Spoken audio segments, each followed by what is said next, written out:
So getting 1,000 subscribers on YouTube is a huge milestone for any YouTuber, but what is the best way and quickest way to grow your YouTube channel to 1,000 subscribers or more? Well, today I'm joined by Nate from the Think team, and we're gonna dive into 6 different strategies for growing a YouTube audience to your first 1,000 subs or even your next 1,000 subscribers. Nate, how are we doing today? Wonderful. And oftentimes I think about getting 1,000 subscribers may not actually be that hard, but what is getting 1,000 quality subscribers. That's good. And I would prefer getting 1,000 true fans that really believe versus just 1,000 people that don't actually watch your videos. So in this video, we're gonna try to help you establish and get those quality of subscribers because you don't need 1 million subs to be successful. Absolutely, absolutely. That brings us perfect segue into our first tip, which is selecting the right niche or sort of category or topic of whatever your channel is going to be about. What are you going to focus talking about?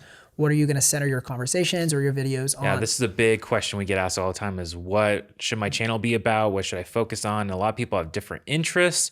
Well, one thing that's been hugely helpful for us at Think Media, teaching others, and even for myself, I wish I kind of followed this advice when I was starting out because I would have been able to get my 1,000 subs a lot faster. And that really is the intersection of what are you passionate about, what are you proficient in, or what are you knowledgeable in, and where is an area that could actually profit. And if you can blend all these 3 things, right in the middle would be the perfect focus for your channel, for your brand. Let's talk about passion. Yeah. I think this is most important actually. When I first started out my channel, this was actually the only one I had. Was the passion of trying to create filmmaking content. Yeah. I wasn't that proficient in it. Yes, I was learning. I didn't really even have the profit form fact. Like what I mean by that too is I didn't even have the idea of how I was going to monetize things. No strategy behind it. But having the passion, I think, is the first and foremost. If you have that, then you'll be able to push yourself to learn those other things eventually. That's good. And you won't burn out over time. I mean, that passion is going to keep you when you're doing this for 1, 2, 5 years down the road. You want to be still loving what you're doing and excited about coming back each day, hitting record, being in the editing bay, editing countless hours of videos around the same topic. You want that passion. It's probably the #1 recommendation. What do you love talking about? What's the overflow? If you were like a little sponge and we just squeezed you, what kind of juice would come out? And for Nate, it's like film tutorials and camera equipment. Same with me. And so that's that biggest passion for us as creators. Absolutely. Yeah. So the next one is proficiency. And this is so key because everyone has their own knowledge of something, and it may not be a lot, but if you have enough knowledge, if you're 2 steps ahead of someone who's a complete beginner, you still have proficiency in that area. And so combining these 2, I think there's the amount of people who are starting a YouTube channel at age 40, at age 60, they have a wealth of knowledge and proficiency at different things they can speak to. So honestly, I started pretty young, so I didn't really have this proficiency down, but over time, just kind of learning and continue to grow, always getting more knowledge. Having those 2 things, you're already going to be in a better spot. So what are you skilled at? And honestly, this might be something you need to ask some loved ones around. It's like, hey, what is something that you notice that I just do really well? For me, I get a lot of energy when I teach people. I love to educate, and if there's a problem I had and I have a solution and I help someone, it makes me feel really good. People have different gifts. So what is that skill, that gift that you have, and how can you incorporate that into your channel? I've heard a quote said like, you're perfectly positioned to help the person that you were about 2 years ago. I think that's a great measure. You don't have to be 10, 20 years ahead of somebody in your career. If you're 1 to 2 steps ahead of somebody, I think that's a great way to start speaking into the next generation. People who are a little bit, just a tiny bit behind you, you can help them get them up to where you are as you continue to grow and evolve as your own individual creator. This last one here is profit. Now, if you want to do YouTube as a hobby, maybe you don't need this, but I would argue having some sort of profit would actually allow you to be able to fuel that hobby. Money for the mission, baby. Exactly. We need it. So this is so key. How are you going to make money from your channel before you even make a video? Think about this, just spend a little bit of time just thinking this through. Whether that could be this right niche you choose. There's different niches that will make more money than others. Yeah. There's some content you can't monetize as easily. And is it worth necessarily pursuing that, especially if your goal is to make money on YouTube? Yeah. And something to be mindful of. If you're super passionate about something that's a little bit harder to monetize, it's just good to know that up front moving forward, and know that you might have to leverage more things like crowdfunding, like Patreon, or creating your own products or services rather than relying on like YouTube monetization or AdSense or affiliate deals. You just want to know these things before you dive in. You're a year in, 2 years in, and you're like, I can't even figure out how to make money with this idea. It's really good to know upfront what your monetization. And I like the idea of choosing a niche or choosing a focus, because creativity can thrive when there are some constraints. Yes. If everything is, I get overwhelmed when there's so many options. I'd rather be like, okay, what is the box that I can play in? And if you start with being a little bit more focused, then in the future you can expand. Don't be afraid if you have multi-passions and different things. Those can eventually grow and expand. But when you're starting out, if you want to grow a great audience of 1,000 subs, of 1,000 true fans, you're going to get there a lot faster and easier if you have a specific focus that other people can also get behind. Yeah, amazing. Great tips. All right, let's dive into the second tip here, which deals with consistency.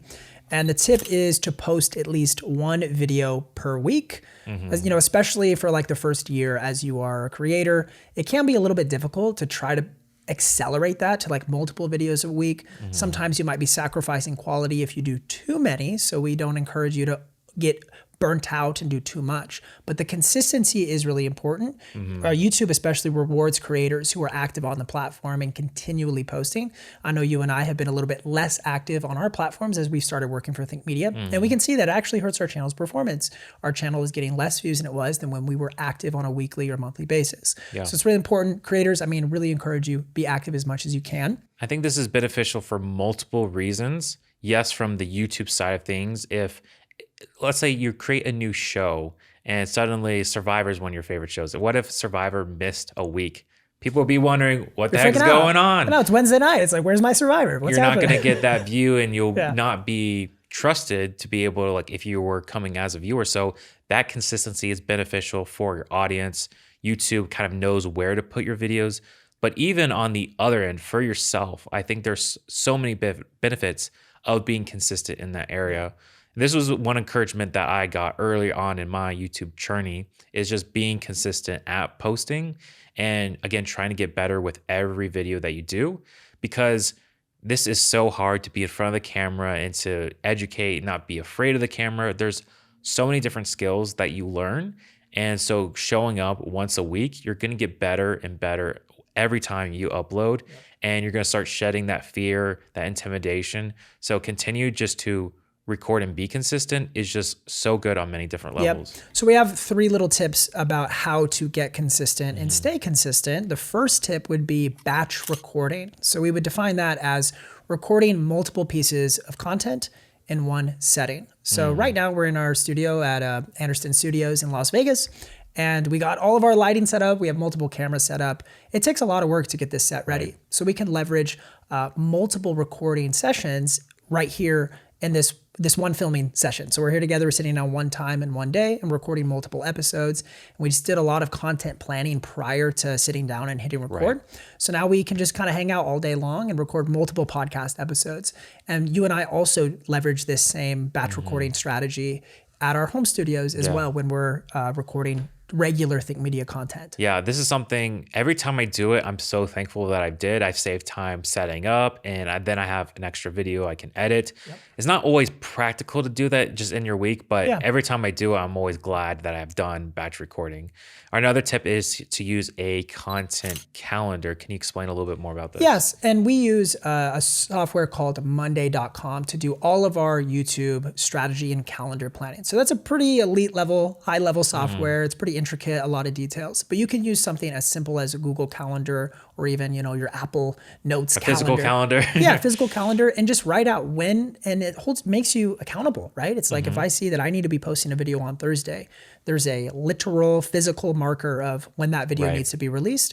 And now you can work backwards from that estimated due date and start giving yourself little checkpoints. If I need to have my video shot on this day and edit it on this day, and make sure my packaging and title and thumbnail are all ready to go before that that launch date. And that's going to help you stay more consistent. And many people are trying to do the YouTube on the side, have their 9-to-5 job.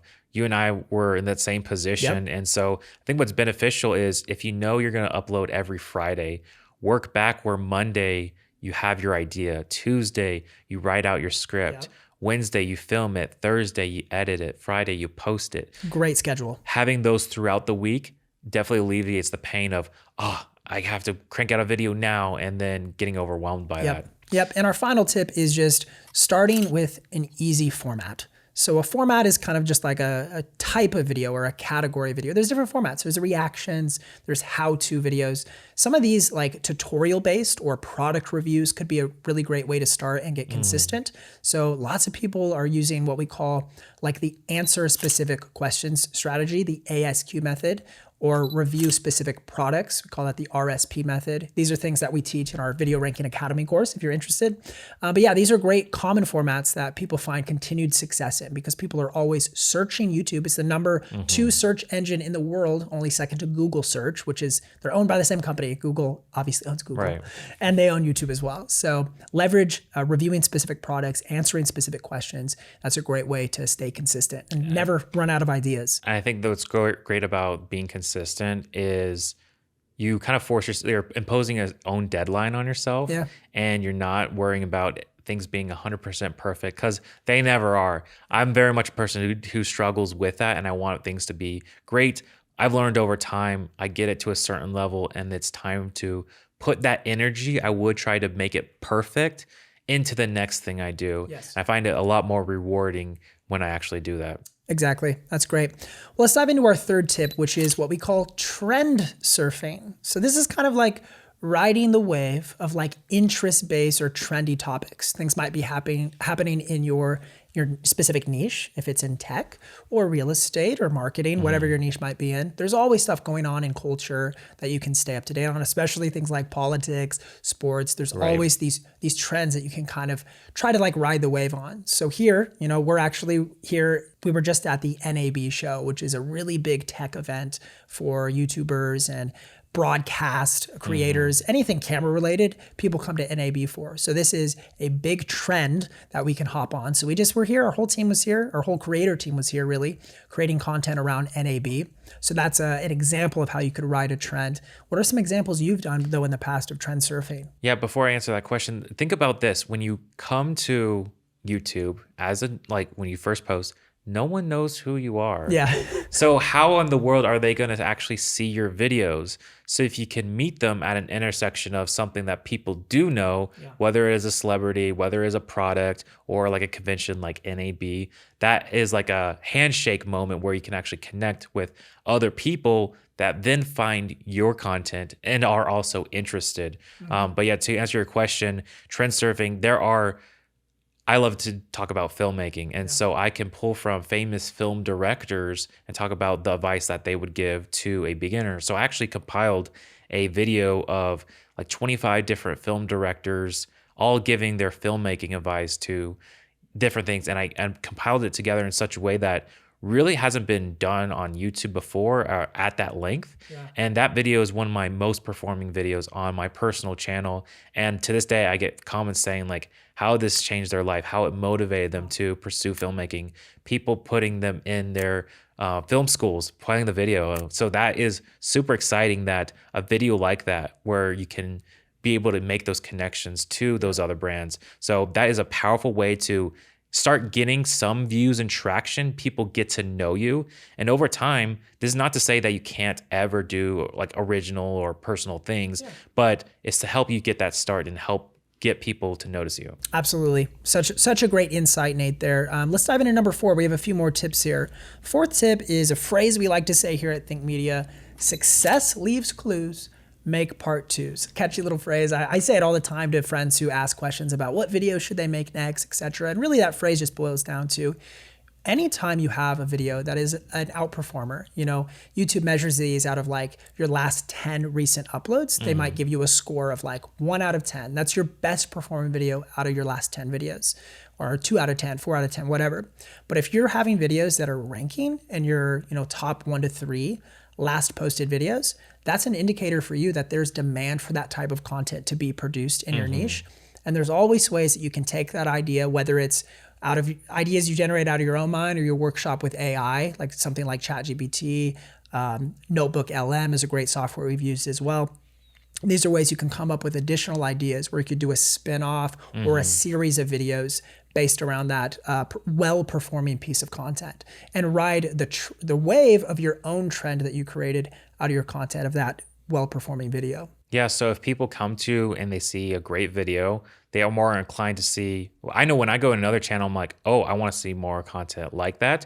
And it doesn't need you purely have to make a duplicate version of that video, but what are the different ways of content that's related to that? So for example, we've had a video of how to make videos faster. And so I made a part 2 where it's like, okay, how to edit faster. And then we're going to do more content around that idea. So if a video does well, they kind of both together grow. You're learning off your success. If you have one success, it's a lot easier to have something and kind of builds together. Yeah, that's great. I once heard a quote that I thought was so cool. It was basically, if somebody subscribes to your channel, they didn't necessarily subscribe because of the video they just watched, which maybe they did like it, but what they're subscribing for is for the hopes that they'll see a video like they just watched in the future. So that's a really great reminder. People love the content that they just watched from you, and they subscribe for it. That means they want more of it later. Right. So monitor your metrics. Monitor things like how many subscribers are coming from individual videos. Those people are wanting duplicates or successful part 2s to the series that they just watched. So I want to talk about perhaps you made a solid video, it's pretty decent, and you upload it and maybe just doesn't get the views. What might be going wrong with this, and what's a strategy that we can use to kind of get a little bit more data on how we can make better videos and get them seen?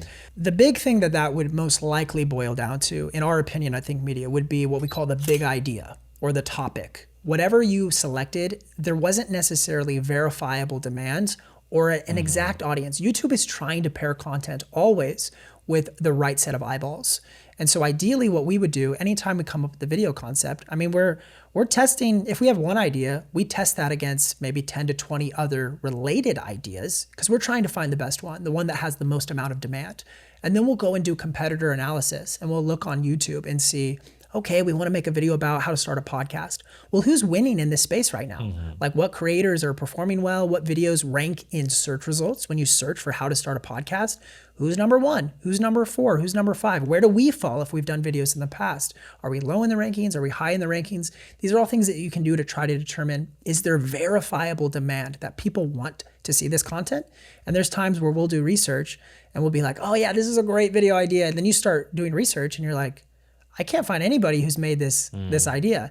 And maybe that's a great indicator that there's opportunity, or maybe it's also an indicator in the inverse. Like nobody's really asking for that content and YouTube's gonna have a hard time placing that video in front of the right eyeballs. Totally. And the big thing we noticed is sometimes you have a great video, but the title and the thumbnail are either too confusing or, kind of people don't even click on the video and watch the great content because the title and the thumbnail, or what we call the packaging, is wrong.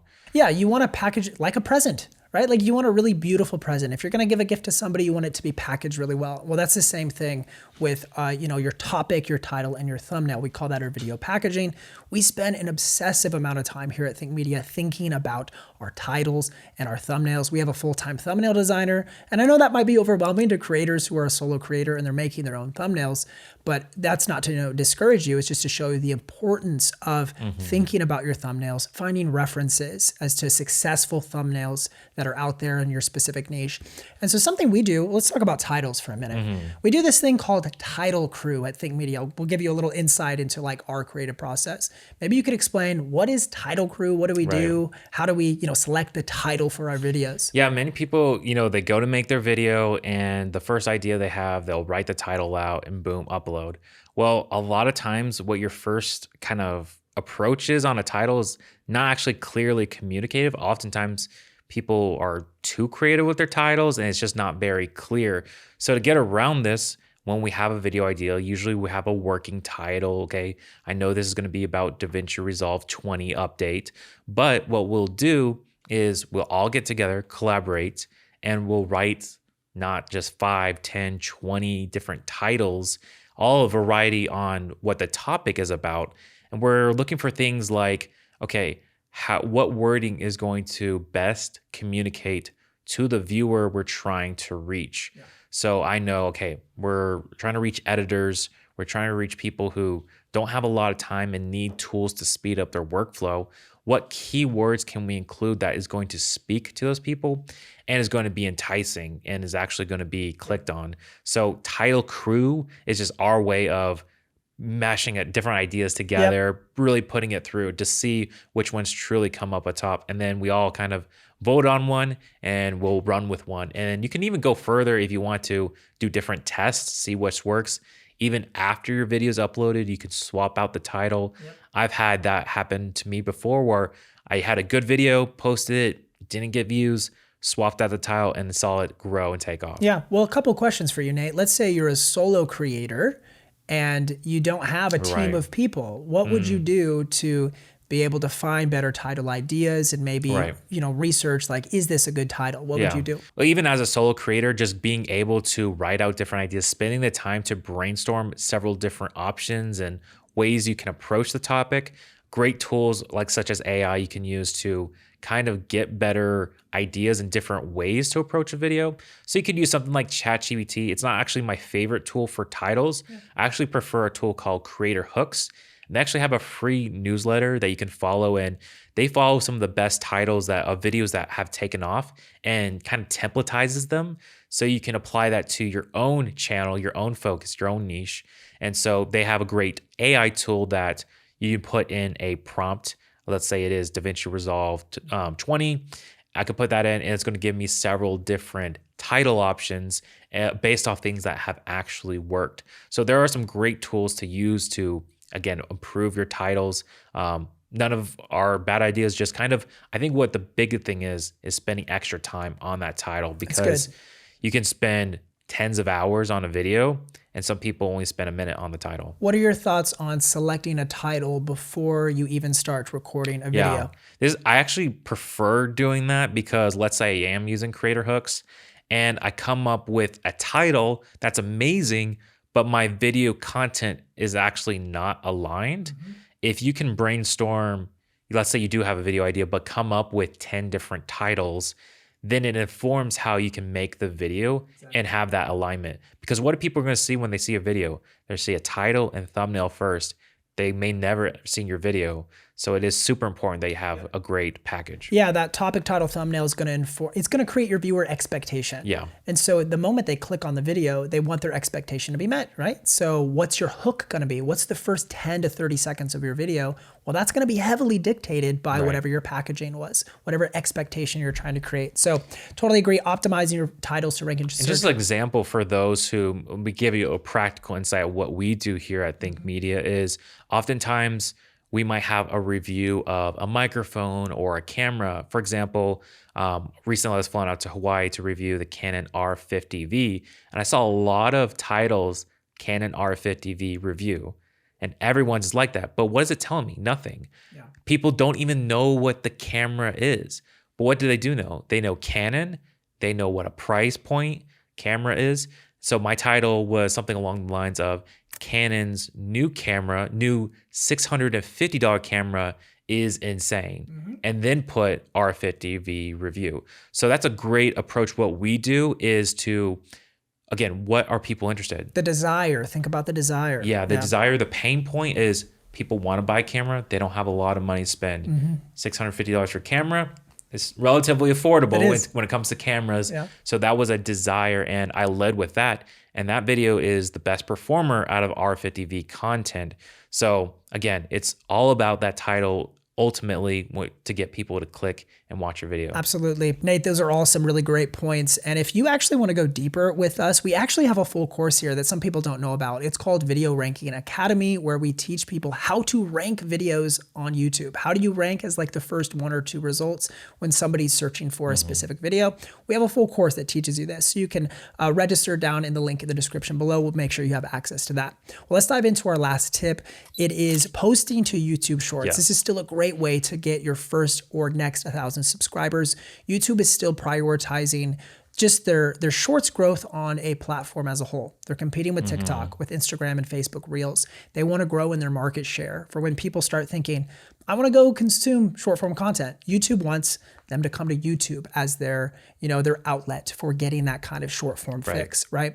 So what are some tips that you would say for a creator who's wanting to grow on YouTube Shorts? What are the best strategies for getting into starting to post your first few YouTube Shorts? I do think shorts are a great way to kind of advertise your channel. If you have something that is well aligned, it is going to get in front of more people because, again, you're not to worry necessarily about a thumbnail, but you do still need to pay attention to the title and that first second or two of your short. Hugely important. Super, super important. And so way we kind of utilize short form content is repurposing. So a lot of these cases where we do podcasts, we might clip out a 60-second tip that was just really well valued, self-contained, and we can easily share that to other people. And that's a great thing is shorts are easy to share. They are easy to share. So you have to think about that when you're making a short. What is a helpful tip? Again, I'm learning simplicity is key when it comes to shorts and not trying to cram in too much, but just having a genuinely helpful short, again, can definitely help you grow your channel. Yep. And if you're very new to creating shorts, there's even tools that we feature on the channel before. These are AI sort of repurposing tools that are actually getting really, really good. You can do a lot of customization and even add B-roll to your shorts. Companies like Opus Clip, Submagic. There's a new one called Nexus Clip that we've been checking out lately. So these are ways that you can use AI tools to quickly produce shorts in like 5 to 8 minutes or less. You can have shorts produced out of your long form videos and start getting your face out there on multiple platforms, not just YouTube Shorts, but also if you want to start posting on Instagram or Facebook, get an account going. This is a great way to leverage a different modality. These are some great strategies when it comes to getting 1,000 subscribers and even further. And if you want to get even more in depth on how to get your 1,000 subscribers, this was kind of an overview, but if you really want to dive in, we have a free 5-day event called the Tube 1K Challenge, where you can show up and be a part of a whole community. Everyone's learning how to make their first videos and get to that 1,000 subs. You can check out the link in the description down below and be sure to check out more of our content here at Think Media. You can check out this video right here